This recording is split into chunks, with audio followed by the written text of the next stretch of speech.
क्या हुआ जब एक लड़की ने सांप को बनाया भाई। जी हाँ, आपने सही सुना। एक लड़की जिसने एक सांप को अपना भाई बनाया और फिर जो हुआ उसे देखकर सबके होश उड़ गए। और बाद में सांप ने जो किया उसे देखकर गांव वाले हैरान रह गए। बहुत समय पहले की बात है। उस दौर में जिंदगी बहुत शांत थी। लोग छोटे छोटे गांव में मिट्टी और खपरेल के घरों में रहते थे। न बिजली थी, न मोटर गाड़ियां, न शहरों जैसा शोर। जीवन सादा था पर उसमें अपनापन और प्रकृति की निकटता थी। सुबह सूरज की किरणों के साथ लोग खेतों में निकल जाते और शाम को घर लौटते। गांव की गलियों में बच्चों की किलकारियां गूंजती, औरतें चौपाल पर बैठकर गीत गाती और पुरुष हल बैल लेकर खेतों में मेहनत करते। ऐसे ही एक गांव में सत्यपाल नाम का एक आदमी रहता था। उसकी पत्नी सुशीला देवी और प्यारी सी बेटी रचना उसका संसार थी। सत्यपाल के पास बहुत जमीन जायदाद नहीं थी। उसका सहारा थी उसकी 8-10 बकरियां। यही उसका धन थी, यही उसका गर्व। सत्यपाल का जीवन रोज एक ही ढर्रे पर चलता। सुबह सूरज की लालिमा आसमान पर फैलते ही वो उठ जाता, बकरियों को खोलता, उन्हें धीरे धीरे पुकार कर इकट्ठा करता और हाथ में लाठी लेकर जंगल की ओर निकल जाता। चलते समय उसकी लाठी की खट खट की आवाज गांव के शांत माहौल में गूंजती। गांव के बच्चे उसे देख हाथ हिलाते और उसकी बकरियों के पीछे दौड़ते। रास्ते भर रचना भी उसके साथ चलने की जिद करती। छोटी सी चंचल लड़की थी वो। बकरियों को नाम लेकर पुकारती, चांदनी तू इधर आ, तू शरारत मत कर। और बकरियां जैसे सचमुच उसकी भाषा समझती, उसकी ओर देखने लगती। गांव की औरतें हंसकर कहती, ये लड़की तो इन जानवरों से ऐसे बातें करती है जैसे ये इसके भाई बहन हो। सत्यपाल गर्व से मुस्कुराता और कहता, हमारी बेटी रचना सबसे अलग है। इसका दिल बहुत बड़ा है। भगवान ने इसे खास बनाया है। दिन भर का उसका काम बड़ा कठिन होता। जंगल में बकरियों को चराना आसान नहीं था। कभी तेज धूप, कभी बरसात, कभी ठंडी हवा, हर मौसम का सामना करना पड़ता। मगर सत्यपाल मेहनत से पीछे नहीं हटता। शाम को जब सूरज ढलता और आकाश लालिमा से भर जाता, तब वो थकी हुई बकरियों को लेकर घर लौटता। रास्ते में उसकी थकान साफ झलकती, मगर घर पहुंचते ही जब रचना दौड़कर उसका हाथ पकड़ लेती, उसकी सारी थकान मिट जाती। घर लौटकर वो बकरियों का दूध निकालता। सुशीला उस दूध से दही, मक्खन और घी बना लेती। बाकी दूध गांव में बेच दिया जाता। उसी पैसे से घर का राशन, सब्जी और जरूरी सामान आता। इस तरह उनकी गृहस्थी चलती। जीवन सादा था, लेकिन उसमें संतोष और खुशियां थी। रचना उनकी सबसे बड़ी दौलत थी। उसकी हंसी, उसकी मासूमियत और उसके भोलेपन से घर रौनकदार बना रहता। दिन बीतते गए, धीरे धीरे रचना बड़ी होती गई। अब वो किशोरी हो गई थी। चेहरे पर मासूमियत के साथ साथ अब एक नई चमक आ गई थी। लेकिन समय का असर सत्यपाल पर साफ दिख रहा था। उसका शरीर अब पहले जैसा मजबूत नहीं रहा। उम्र और मेहनत की मार से उसके हाथ पांव कांपने लगे थे। एक दिन जब वो बकरियां चराकर लौटा तो उसके माथे पर पसीना था। सांसें तेज चल रही थीं। ये देख रचना घबरा गई। उसने कहा, पिताजी, अब आप बकरियों को चराने मत जाया कीजिए, मैं ले जाऊंगी, आप आराम कीजिए। सत्यपाल ने उसे देखा और उदासी से बोला, बेटी, तू कैसे जाएगी? लोग क्या कहेंगे? कहेंगे कि सत्यपाल की बेटी बकरियां चराती है। अगर मेरा बेटा होता तो सब कुछ आसान होता। रचना की आंखों में आंसू आ गए। उसने धीरे से कहा, पिताजी, आप हमेशा क्यों ये कहते हैं? मैं भी तो आपके बेटे जैसी ही हूं। अगर बेटा होता तो यही काम करता ना। तो अब मैं करूंगी, आप चिंता मत कीजिए। सत्यपाल ने बेटी को गले से लगा लिया। उसके दिल में गर्व भी था और समाज की सोच के कारण पीड़ा भी। कुछ ही समय बाद किस्मत ने करारा झटका दिया। सत्यपाल बीमार पड़ गया। दिन ब दिन उसकी हालत बिगड़ती चली गई। आखिरकार एक सुबह वो हमेशा के लिए चला गया। गांव भर में शोक छा गया। सुशीला और रचना का संसार जैसे अंधकार में डूब गया। सत्यपाल के बाद घर की जिम्मेदारी रचना पर आ गई। वो बकरियों को लेकर खुद जंगल जाने लगी। घर का सारा काम भी उसने संभाल लिया। सुशीला ने बेटी के साहस पर गर्व किया, मगर दिल में डर भी था कि इतनी नन्ही उम्र में बच्ची को इतना बोझ उठाना पड़ रहा है। लेकिन भाग्य का प्रहार यही नहीं रुका। कुछ ही समय बाद सुशीला देवी भी बीमार पड़ गई। रचना ने अपनी मां की सेवा में कोई कसर नहीं छोड़ी। दिन रात उनके पास बैठी रहती, दवा पानी करती। लेकिन बीमारी ने आखिरकार सुशीला को भी छीन लिया। अब रचना बिल्कुल अकेली रह गई। उसका कोई सहारा नहीं बचा। रातों को वो आंगन में बैठी आकाश की ओर देखती और रो पड़ती। तारे उसे माँ बाप की याद दिलाते। उसकी आंखों से आंसू बहते और वो कहती, माँ पिताजी, आप मुझे यूं अकेला क्यों छोड़कर चले गए? अब मेरा कोई नहीं है। गांव वाले उसका हाल पूछते, पर उसकी तन्हाई कोई दूर नहीं कर पाता। इसी बीच एक दिन सुबह वो बकरियां लेकर जंगल गई। हवा में हल्की ठंडक थी। सूरज की सुनहरी किरणें पेड़ों से छन रही थीं। तभी उसने देखा एक घायल सांप उसकी ओर रेंगता आ रहा है। रचना डर गई, लेकिन ध्यान से देखने लगी। आश्चर्य ये था कि सांप उसके पास आकर ठहर गया, जैसे कह रहा हो, मुझे बचा लो। रचना ने इधर उधर देखा। दूर एक सपेरा अपनी बीन बजाता हुआ आ रहा था। सांप उसी से डरकर इधर भागा था। रचना समझ गई। उसने जल्दी से सूखी घास इकट्ठी की और सांप को उसमें छिपा दिया। ऊपर से और घास डाल दी। सपेरा पास आकर बोला, लड़की, तूने मेरा सांप देखा है क्या? रचना ने मासूमियत से कहा, नहीं, मैंने तो कोई सांप नहीं देखा। शायद वो उधर जंगल की ओर चला गया हो। सपेरा जंगल की ओर बढ़ गया। रचना ने राहत की सांस ली। उसने धीरे धीरे घास हटाई। घायल सांप वहीं पड़ा था, भूखा और थका हुआ। रचना तुरंत घर भागी, बकरी का दूध निकाला और कटोरे में भरकर लाई। उसमें वो दूध सांप के सामने रख दिया। सांप ने शांति से वो दूध पी लिया। उसके शरीर में जैसे नई ऊर्जा आ गई। रचना ने उसे सुरक्षित जगह पर रखा और शाम को घर लौट आई, मगर रात भर उसका मन उसी सांप के लिए व्याकुल रहा। अगले दिन सुबह वो फिर वहां गई। सांप अब भी वहीं था। उसकी आंखों में दर्द झलक रहा था। रचना ने उसे उठाया और घर ले आई। उसने उसकी मरहम पट्टी की, घाव साफ किया और रोज दूध देती। धीरे धीरे सांप स्वस्थ होने लगा। एक रात की बात है, आंगन में चांदनी बिखरी थी। रचना वहां बैठी थी। तभी सांप रेंगता हुआ आया और कुंडली मार कर बैठ गया। उसने अपना फन चुका लिया, मानो कह रहा हो, बहन, तूने मेरी जान बचाई है, यह एहसान मैं जिंदगी भर नहीं भूलूंगा। रचना की आंखों से आंसू बहने लगे। उसने मन ही मन कहा, आज से यह मेरा भाई है, मैं इसे कभी अकेला नहीं छोड़ूंगी। उसके बाद से दोनों साथ रहने लगे।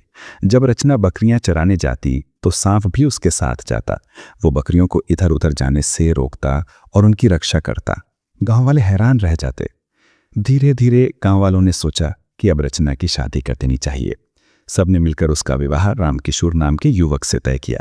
शादी का दिन आया। पूरा गांव उमड़ पड़ा। ढोल नगाड़ों की आवाज, गीतों की गूंज, सजे हुए मंडप, चारों ओर खुशी का माहौल था। रचना दुल्हन बनी बैठी थी। उसके पास वही सांप भी था। उसका फन ऊपर नीचे हो रहा था, जैसे वो अपनी बहन को आशीर्वाद दे रहा हो। शादी संपन्न हुई। रचना की विदाई हुई। वो अपने पति रामकिशोर के घर पहुंची, मगर जैसे ही लोगों ने देखा कि वो अपने साथ सांप भी लाई है, सब हैरान रह गए। कोई हंसने लगा, कोई आश्चर्य से चुप रह गया। सब आपस में कहने लगे, अरे देखो, रामकिशोर की पत्नी अपने साथ सांप भी लेकर आई है। कुछ लोग आपस में काना फूसी करने लगे। ये कैसी दुल्हन है जो अपने साथ सांप लाई है? कहीं यह कोई अनहोनी ना कर दे? कई स्त्रियां फुसफुसाकर हंस रही थीं। रामकिशोर को कैसी अजीब पत्नी मिली है, अब ये घर कैसे चलेगा? लेकिन रचना को इन बातों की कोई परवाह नहीं थी। उसके लिए वो सांप कोई साधारण जीव नहीं था, बल्कि उसका भाई था।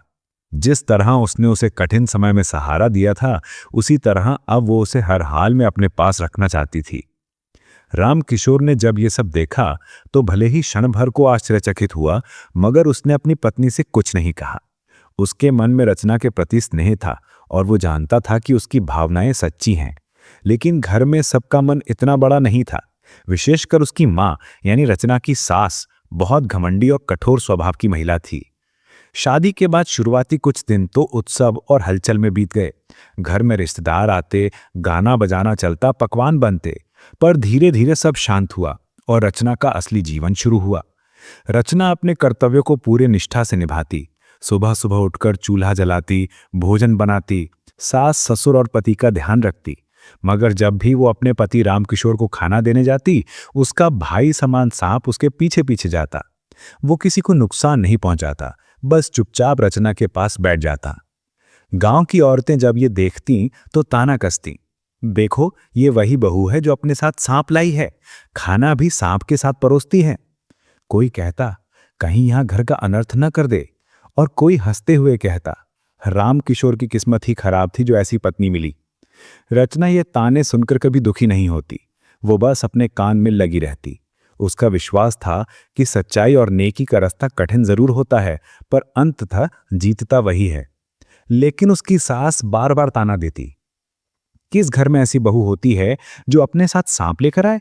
ये तो घर का नाश कर देगी। कभी कहती, रामकिशोर, इस सांप को बाहर निकालो, इसे घर में रखना अनर्थ होगा। रामकिशोर पहले तो चुप रहता, लेकिन जब बार बार वही बातें सुनाई देती तो उसके मन में भी शंका पैदा होने लगी। गांव वाले भी उसके कान भरते, भाई तुम्हारी पत्नी तो अपने साथ सांप रखती है, इससे घर में अशांति होगी। एक दिन बात इतनी बढ़ गई कि रामकिशोर गुस्से से भर उठा।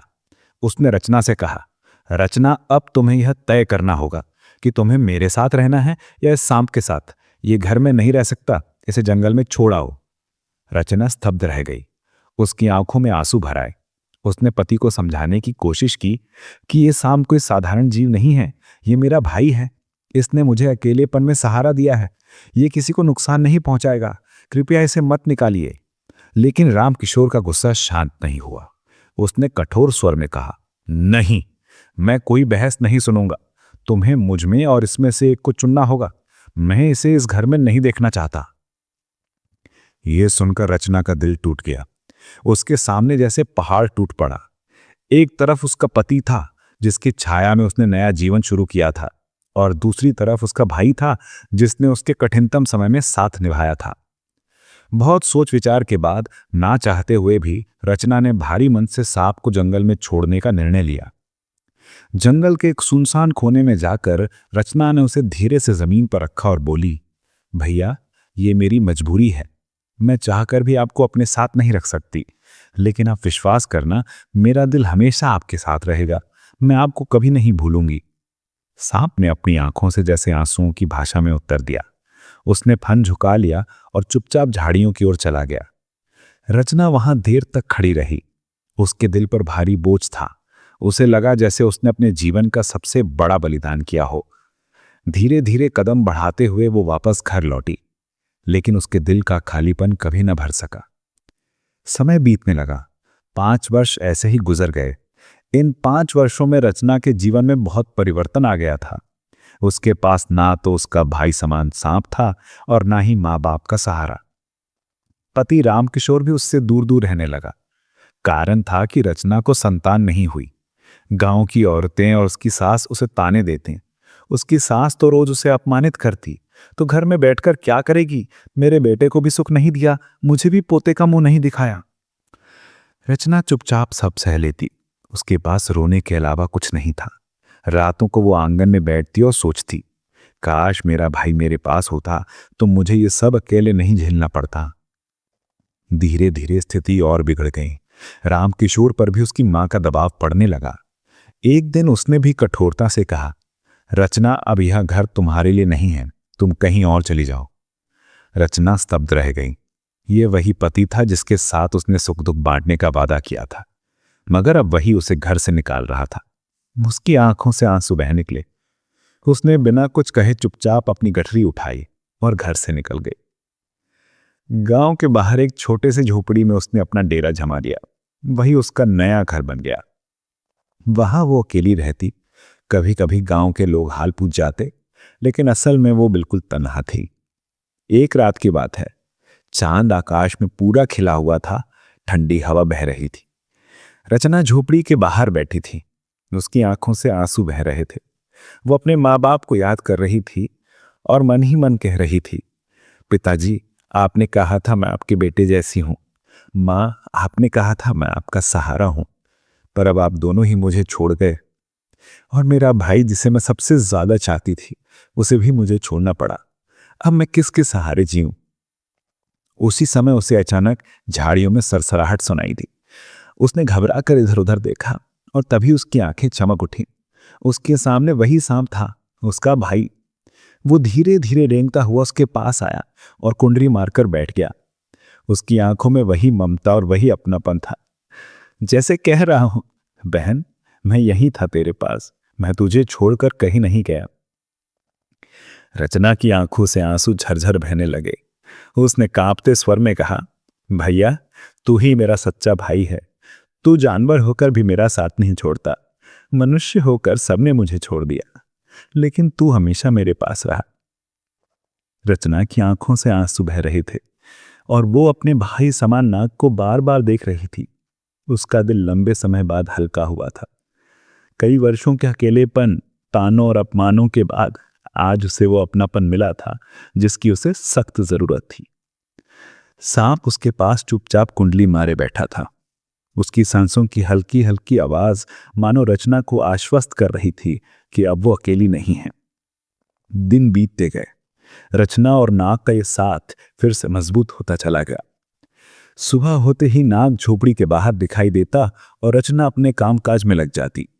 वो लकड़ियां बटोरती, कभी कभी गांव जाकर किसी के खेत में मजदूरी कर लेती ताकि पेट भर सके। शाम को लौटकर वो नाग से बातें करती जैसे वो सचमुच उसका भाई हो। उसकी बातें सुनकर नाग कभी अपनी आंखों से सहमति जताता, कभी फन हिलाता और कभी उसके पास आकर शांत बैठ जाता। धीरे धीरे गांव वालों ने यह देखना शुरू कर दिया कि रचना के पास वो नाग फिर लौट आया है। कोई डर कर दूर हट जाता, कोई हंसकर कहता, अरे ये वही बहू है जो अपने साथ सांप लाई थी, अब देखो ये फिर उसी के पास लौट आया है। मगर इस बार रचना को किसी की परवाह नहीं थी। उसने तय कर लिया था कि अब चाहे जो हो वो अपने भाई को कभी नहीं छोड़ेगी। एक दिन अचानक रचना की तबीयत बिगड़ गई। तेज बुखार ने उसे जकड़ लिया। उसका शरीर तप रहा था और वो झोपड़ी के अंदर खाट पर पड़ी थी। उसके पास ना कोई दवा थी, ना कोई देखभाल करने वाला। नाग ये सब देख रहा था और व्याकुल हो उठा। वो इधर उधर झटपटाने लगा, कभी दरवाजे की ओर भागता, कभी रचना के पास लौट आता, जैसे उसे समझ नहीं आ रहा था कि वो अपनी बहन की मदद कैसे करे। आखिरकार उसने एक बड़ा कदम उठाया। वो तेजी से झोपड़ी से बाहर निकला और गांव की ओर चला गया। उस रात गांव में अजीब सा सन्नाटा था। सब अपने अपने घरों में सो रहे थे, लेकिन राम किशोर के घर में हलचल मची हुई थी। राम किशोर और उसकी मां को कुछ लोगों ने बांध रखा था। दरअसल कुछ लोग उनके घर में घुस आए थे और उन लोगों ने राम किशोर तथा उसकी मां को रस्सी से बांधकर कोने में डाल दिया था। उसी समय नाग वहां पहुंचा। उसने देखा कि घर के भीतर अजीब सा माहौल है। राम किशोर और उसकी मां असहाय पड़े थे। नाग के भीतर आग भड़क उठी। उसकी आंखें लाल हो गई। उसने जोर से फुफकार मारी। उसकी तेज फुफकार से उन लोगों के हाथ कांप गए। उन्होंने देखा कि एक बड़ा नाग फन फैलाए उनके सामने खड़ा है। उसकी चमकती आंखें और डरावनी फुफकार सुनकर वे घबरा गए। उनमें से एक बोला, भागो, यहां नाग आ गया है। सब अपने बोरे और सामान छोड़कर भाग खड़े हुए। नाग अब राम किशोर और उसकी मां के पास पहुंचा। उसने अपनी पूंछ से रस्सी पर चोट मारी और धीरे धीरे उसे ढीला कर दिया। राम किशोर और उसकी मां मुक्त हो गए। वे हांफते हुए सांप को देखने लगे। राम किशोर की मां की आंखें फटी रह गई। उसने कांपते स्वर में कहा, ये वही नाग है जो रचना के पास रहता था। राम किशोर की आंखों में पछतावे की लकीरें उभर आई। उसे याद आया कि कैसे उसने अपनी पत्नियों को मजबूर किया था कि वह इस नाग को छोड़ दे, और आज वही नाग उसकी और उसकी मां की जान बचा रहा था। वह तुरंत नाग के पीछे पीछे चला। नाग ने जैसे इशारा किया हो कि उसके साथ चलो। दोनों ने उसका पीछा किया और जल्द ही वे रचना की झोंपड़ी तक पहुंच गए। झोंपड़ी के अंदर का दृश्य देखकर राम किशोर का दिल पसीज गया। रचना खाट पर पड़ी थी। उसका चेहरा पीला और शरीर तप रहा था। उसके पास पानी का घड़ा रखा था, लेकिन वह इतनी कमजोर थी कि घड़े तक हाथ नहीं बढ़ा पा रही थी। राम किशोर तुरंत उसकी ओर भागा और उसके माथे पर हाथ रखा। उसका दिल कांप उठा। रचना, ये क्या हाल बना लिया है तुमने? उसकी आंखों से आंसू निकल पड़े। रचना ने धीमे स्वर में आंखें खोलकर देखा। उसके सामने उसका पति और सास खड़े थे। उसने विश्वास नहीं किया, पर यह सच्चाई थी। राम किशोर ने उसकी हथेली पकड़ ली। मुझे माफ कर दो रचना, मैंने तुम्हें बहुत दुख दिए, तुम्हें घर से निकाल दिया, अकेला छोड़ दिया। लेकिन आज मुझे समझ आया कि तुम कितनी सच्ची और नेक हो। इस नाग ने हमें बचाया है और तुमने इसे भाई मानकर सही किया था। कृपया मुझे माफ कर दो। उसकी मां भी पास आकर बोली, बहू, मैंने भी तुम्हें बहुत ताने दिए, पर आज मुझे समझ आया कि तू कितनी पवित्र और सच्चे दिल की है। मुझे माफ कर दे। रचना की आंखों से आंसू बहने लगे। उसने धीरे से कहा, भैया हमेशा कहता था कि वह मुझे कभी अकेला नहीं छोड़ेगा। देखो, आज भी उसने हमें जोड़ा है। रामकिशोर ने उसे अपनी बाहों में भर लिया और कहा, अब तू हमारे साथ ही रहेगी, कोई तुझे कभी घर से अलग नहीं करेगा। नाग चुपचाप खिड़की के पास बैठा यह दृश्य देख रहा था। उसका फन झुका हुआ था, मानो वह अपनी बहन को आशीर्वाद दे रहा हो। कुछ ही दिनों बाद रचना स्वस्थ हो गई और रामकिशोर उसे वापस अपने घर ले आया। इस बार उसका स्वागत खुले दिल से हुआ। उसकी सास ने भी उसे गले लगाया और कहा, अब तो मेरी बेटी है, बहू नहीं। गांव वाले भी ये देखकर चकित थे। सबकी सोच बदल गई। अब कोई रचना का मजाक नहीं उड़ाता था। सब कहते, देखो, ये वही बहू है जिसने सांप को भाई माना और उसकी सच्चाई के कारण आज उसका घर बस गया। कुछ समय बाद रचना के जीवन में एक और खुशखबरी आई। उसे संतान का सुख प्राप्त हुआ। उसने एक प्यारे से बेटे को जन्म दिया।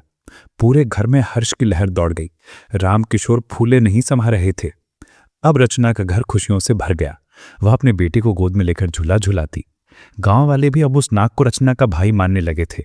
कोई उसे नुकसान पहुंचाने की हिम्मत नहीं करता था। सब कहते, ये नाग तो रचना का भाई है, इसने उसका साथ हर मुश्किल में निभाया है। और इस तरह रचना का जीवन, जो कभी अकेलेपन और दुख से भरा हुआ था, अब सुख और समृद्धि से भर गया।